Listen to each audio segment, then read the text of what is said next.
Good morning, everyone.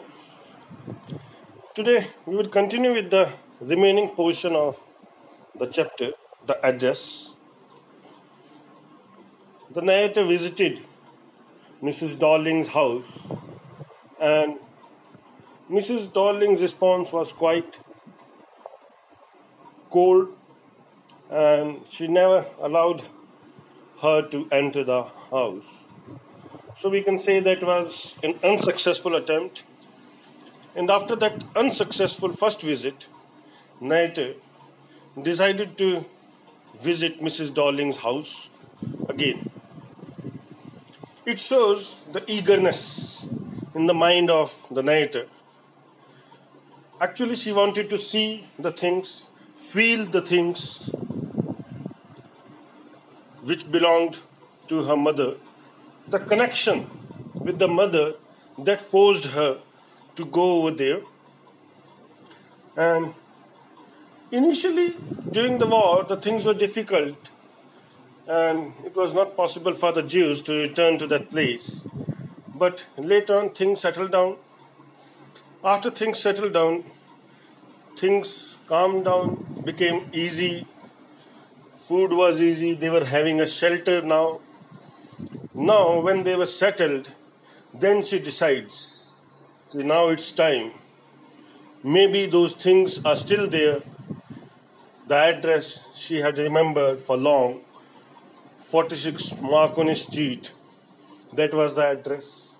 Now she decided, okay, maybe I will visit again, and if possible, I will bring those things back.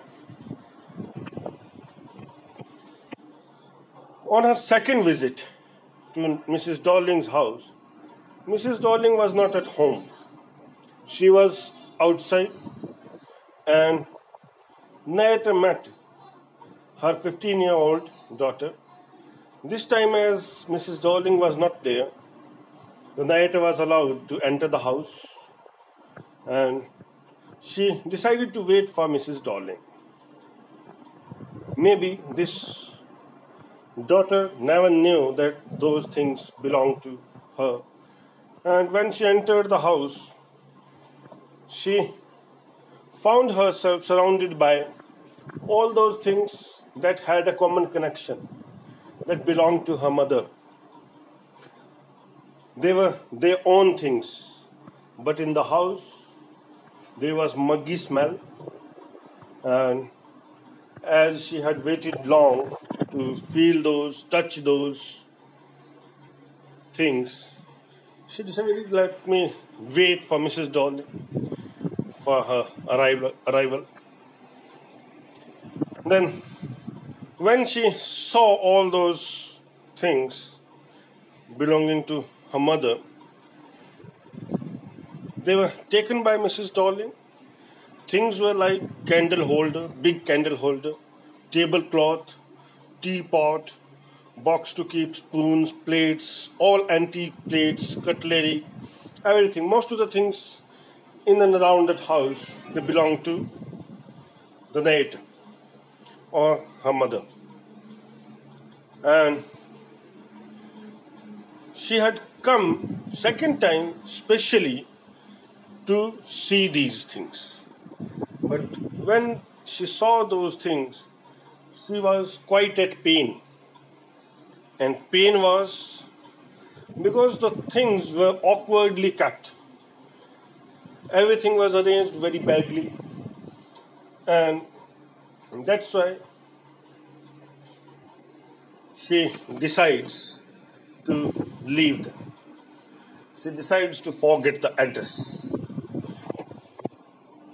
She rose up and thought that it's quite late to catch the train back to her home.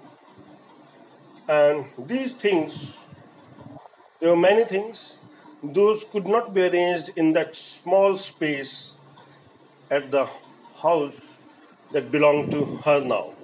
Earlier, they had a big house. Their family was quite rich. That's why all these items of silver, antique items were there. And these were taken by Mrs. Darling. But now the home where she stayed, that was not a big one, a small room with small dryer and all. So it was not easy to keep all those items over there. So she decides to forget the address. The message in the last, I would like to end with this. When we have something with us, we get used to it. Maybe it can be a thing or a person even. We get used to it so much that we forget its real value. Don't value it much.